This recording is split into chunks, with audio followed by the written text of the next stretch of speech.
আজকের এই এক্সপ্লেনারে আপনাদের স্বাগত। চলুন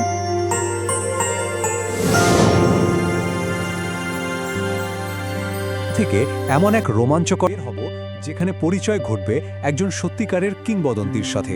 ভাবুন তো, এমন একটা যুগের কথা যখন যুদ্ধ মানেই ছিল স্রেফ কচুকাটা করা আর চরম নৃশংসতা। ঠিক সেই সময় দাঁড়িয়ে একজন মানুষ প্রমাণ করেছিলেন যে তরবারির চেয়েও বড় অস্ত্র হতে পারে অসীম ক্ষমা। আজ আমরা সেই বিস্ময়কর ইতিহাসটাই জানব। 88 শুধু একটা সাধারণ সংখ্যা মনে হচ্ছে, তাই না? কিন্তু ইতিহাস ঘাঁটলে দেখবেন এই 88 বছর পবিত্র নগরী জেরুজালেম ছিল ক্রুসেডারদের দখলে। আর এই দীর্ঘ 8 দশকের রক্তক্ষয়ী অধ্যায়ের শুরু আর শেষটা হয়েছিল সম্পূর্ণ ভিন্ন দুটো বিজয়ের মাধ্যমে। আকাশ আর পাতালের তফাৎ ছিল সেই দুটো বিজয়।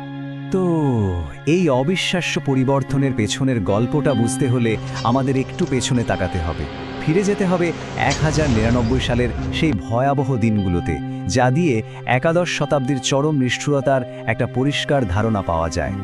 এই দুটো সালের দিকে একটু চোখ বোলান। ইতিহাস কিভাবে শুরু হয়েছিল সেটা না জানলে পরের জাদুকরী পরিবর্তনটা আমরা ধরতেই পারবো না। একদিকে 1099 সাল, ক্রুসেডাররা জেরুজালেমে ঢুকে আল-আকসা মসজিদে যে বিভৎস হত্যাযজ্ঞ চালিয়েছিল, ইতিহাসবিদদের মতে তখন রাস্তায় ঘোড়ার হাঁটু পর্যন্ত রক্ত উঠে গিয়েছিল, ভাবা যায়? আর ঠিক অন্যদিকে 1187 সাল, যখন মুক্তিপণের বিনিময়ে একদম শান্তিপূর্ণভাবে পূর্ণ সম্মানের সাথে পরাজিতদের শহর ছাড়ার সুযোগ দেওয়া হয়েছিল।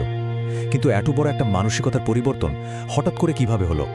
এই অসম্ভবকে যিনি সম্ভব করেছিলেন, এবার তার গল্পটা শোনা যাক। কিভাবে একজন সাধারণ মানুষ মধ্যপ্রাচ্যের মানচিত্র চিরতরে বদলে দিয়ে একজন মহান ঐক্যবদ্ধকারীতে পরিণত হলেন। ইউসুফ ইবনে আইয়ুব নামটা হয়তো অনেকের অচেনা লাগতে পারে, তবে সারা বিশ্ব তাকে চেনে সালাহুদ্দিন আইয়ুবী নামে।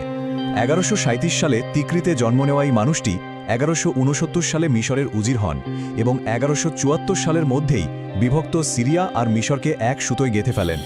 তার সবচেয়ে বড় দূরদর্শিতা কী ছিল জানেন?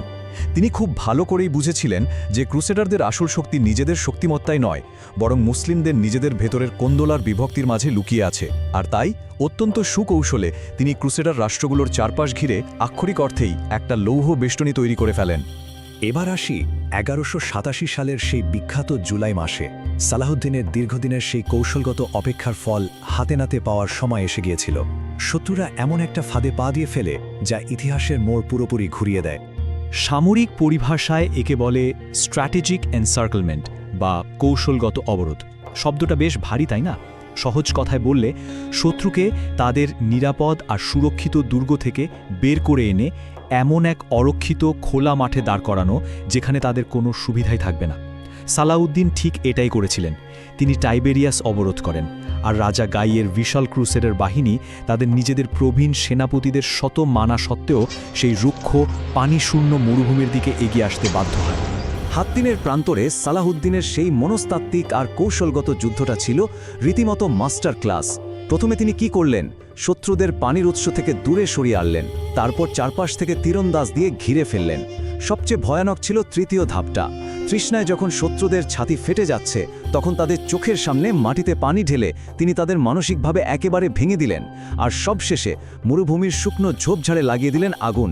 আগুনের তাপে দম বন্ধ করা ধোঁয়ায় আর তৃষ্ণার জ্বালায় তরবারির আঘাত লাগার আগেই ক্রুসেডারদের মনোবল পুরোপুরি ধূলিসাৎ হয়ে যায়। যুদ্ধ তো শেষ হলো, কিন্তু হাত্তিনের প্রান্তরের পরের নাটকীয়তা যেন সিনেমার গল্পকেও হার মানায়। এখানে জড়িয়েছিল সম্মান এবং একটি বহু প্রতীক্ষিত প্রতিশোধ। এই যুদ্ধে ক্রুসেডারদের মূল বাহিনী ধ্বংস হওয়ার পর বন্দী হন রাজা গাই, আর তার সাথেই বন্দী হয় সেই বারবার চুক্তি ভঙ্গকারী কুখ্যাত নাইট রেনাল্ড অফ শাটিলিয়ন। দেখুন, সালাহুদ্দিন কিন্তু ভীষণ শান্ত আর ধৈর্যশীল মানুষ হিসেবে পরিচিত ছিলেন, কিন্তু এই রেনাল্ড লোকটা ছিল চরম বেপরোয়া। সে একের পর এক শান্তি চুক্তি ভাঙত, নিরস্ত্র বাণিজ্য কাফেলায় হামলা করত, এমনকি পবিত্র স্থানগুলোতে হামলার উদ্ধত হুমকিও দিত। রেনাল্ডের এই বাড়াবাড়ি সালাহুদ্দিনকে বাধ্য করেছিল তার স্বভাবের বাইরে গিয়ে একটা চরম ব্যক্তিগত প্রতিশোধের শপথ নিতে। সেই সময়ে আরবীয় আতিথেয়তার একটা অলিখিত কিন্তু কড়া নিয়ম ছিল। নিয়মটা হলো কোনো বন্দীকে যদি খাবার বা পানি দেওয়া হয় তার মানে হলো তার জীবনের শতভাগ নিরাপত্তা নিশ্চিত করা হলো। একটু কল্পনা করুন সালাহুদ্দিনের তাঁবুর ভেতরের সেই শ্বাসরুদ্ধকর মুহূর্তটার কথা। তৃষ্ণার্থ বন্দী রাজা গাইকে সালাহুদ্দিন নিজে এক পেয়ালা বরফ শীতল পানি খেতে দেন, কিন্তু রাজা গাই যখন সেই পেয়ালাটা রেনাল্ডের দিকে এগিয়ে দেন, সালাহুদ্দিন সাথে সাথে তাকে থামিয়ে দেন। ব্যাস, এর মেসেজটা ছিল পরিষ্কার, চুক্তি ভঙ্গকারী ওই রেনাল্ডের জীবনের কোনো গ্যারেন্টি আজ থেকে নেই। রেনাল্ডকে মৃত্যুদণ্ড দেওয়ার ঠিক পরপরই রাজা গাই তখন ভয়ে রীতিমতো কাঁপছেন। তখন সালাহুদ্দিন সেই বিখ্যাত কথাটা বলেছিলেন, একজন রাজা কখনো আরেকজন রাজাকে হত্যা করে না। এই একটা কথাই প্রমাণ করে যে নিজের শত্রুদের প্রতিও তিনি শিষ্টাচার আর সম্মানের কোড কতটা শক্তভাবে মেনে চলতেন। এর পরের গন্তব্য সেই পবিত্র নগরী। চলুন দেখে নিই কেন এই বিজয়কে ইতিহাসের সবচেয়ে দয়াপূর্ণ বিজয়গুলোর একটি বলা হয়।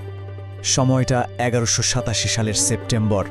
সালাহুদ্দিনের বিশাল বাহিনী তখন জেরুজালেমের দোরগোড়ায়। শহরের ভেতরে তখন থমথমে অবস্থা। সবাই ধরে নিয়েছে ১০৯৯ সালের সেই গণহত্যার চরম প্রতিশোধ বুঝিয়ে আজ নেওয়া হবে। শহরের রক্ষক বালিয়ান অফ ইবেলিন তখন চরম মরিয়া হয়ে একটা ভয়াবহ হুমকি দিয়ে বসেন। তিনি বলেন, সম্মানজনক আত্মসমর্পণের সুযোগ না দিলে তারা নিজেরাই পুরো শহর ধ্বংস করে দেবে, বন্দীদের মেরে ফেলবে আর সব পবিত্র স্থান ধূলিসাৎ করে দেবে। সালাহুদ্দিনের হাতে তখন নিরঙ্কুশ ক্ষমতা। তিনি চাইলেই জোর করে শহর দখল করতে পারতেন, কিন্তু না, তিনি ধ্বংসের পথে না হেঁটে আলোচনার পথই বেছে নিলেন। শহর দখলের পর সালাহুদ্দিন আর তার ভাই আল আদিল যা করলেন তা শুনে আপনি চমকে উঠবেন। তিনি কড়া নির্দেশ দিলেন কোনো খ্রিস্টান নাগরিকের যেন এক চুলো ক্ষতি না হয়। শহরের সব গির্জা আর পবিত্র স্থান তিনি সযত্নে রক্ষা করলেন। সবচেয়ে অবাক করা বিষয় কি জানেন? যাদের মুক্তিপণ দেওয়ার সামর্থ্য ছিল না তাদের মুক্তিপণ তিনি নিজের পকেট থেকে দিয়ে দিলেন। হাজার হাজার মানুষকে নিরাপদে শহর ছেড়ে যাওয়ার ব্যবস্থা করে দিলেন। ভেবে দেখুন, ১০৯৯ সালের সেই হাঁটু সমান রক্তের সাগরের বিপরীতে এ যেন মানবতার এক অবিশ্বাস্য দৃষ্টান্ত। কিন্তু ইউরোপ তো আর হাত গুটিয়ে বসে থাকবে না, তাই না? শুরু হলো এক নতুন সংঘাত, যা শেষ পর্যন্ত সমাধান হলো এক অভাবনীয় কূটনীতির মাধ্যমে। জেরুজালেম হাতছাড়া হওয়ার খবর ইউরোপে পৌঁছাতেই যেন আগুন জ্বলে উঠল। শুরু হলো তৃতীয় ক্রুসেড। এটা ছিল দুই ভিন্ন মেরুর দুই মহরাথীর লড়াই। একদিকে ইংল্যান্ডের রাজা রিচার্ড দ্য লায়নহার্ট, যিনি সরাসরি আক্রমণ আর গায়ের জোরে বিশ্বাসী ছিলেন। আরসুফ আর জাফাই জিতে তিনি চাইছিলেন পুরোটা দখল করতে। অন্যদিকে সালাহুদ্দিন ছিলেন ভূরাজনৈতিক প্রজ্ঞার মাস্টার। তিনি সরাসরি সংঘাতে না গিয়ে রিচার্ডের সেনাবাহিনীর রসদের লাইন কাটতে শুরু করলেন। সালাহুদ্দিন খুব ভালো করেই জানতেন যুদ্ধটা লম্বা করতে পারলে ইউরোপীয় রাজনীতির চাপ আর রসদের অভাবে রিচার্ড এমনিতেই আলোচনার টেবিলে বসতে বাধ্য হবেন। সালাউদ্দিনের সেই ধারণাই সত্যি হল। এই দীর্ঘ স্নায়ুযুদ্ধের চূড়ান্ত পরিণতি ছিল ঐতিহাসিক রামলার চুক্তি। চুক্তিটা কেমন ছিল? জেরুজালেম মুসলিমদের হাতেই থাকবে, কিন্তু যে কোনো নিরস্ত্র খ্রিস্টান তীর্থযাত্রী সম্পূর্ণ নিরাপদে এবং বিনা বাধায় শহরে আসতে পারবেন। এই চমৎকার সমাধানটাই প্রমাণ করে যে সালাহুদ্দিন নিছক রক্তপাতের চেয়ে দীর্ঘস্থায়ী শান্তি আর ভূরাজনৈতিক কূটনীতিকেই বেশি গুরুত্ব দিতেন। পুরো এক্সপ্লেনারের শেষে এসে এই বিষয়টা একটু ভেবে দেখুন তো, চরম বর্বরতা আর নিষ্ঠুরতায় ভরা একটা যুগে জন্মেও কিভাবে একজন মানুষ যুদ্ধকালীন দয়া আর ক্ষমার চূড়ান্ত প্রতীক হয়ে উঠলেন। ক্রুসেডারদের নির্মমতার বিপরীতে সালাহুদ্দিনের এই মানবিকতা আজও আমাদের অবাক করে। তার এই উত্তরাধিকার আমাদের মনে করিয়ে দেয় যে সত্যিকারের বিজয় আসলে অস্ত্র দিয়ে নয়, বরং মানবতা দিয়েই অর্জিত হয়। এই ভাবনার জায়গাটা রেখে আমরা আজকের মতো শেষ করছি। আশা করি ইতিহাস থেকে নেওয়া এই দারুণ শিক্ষাটা আপনাদের ভাবাবে।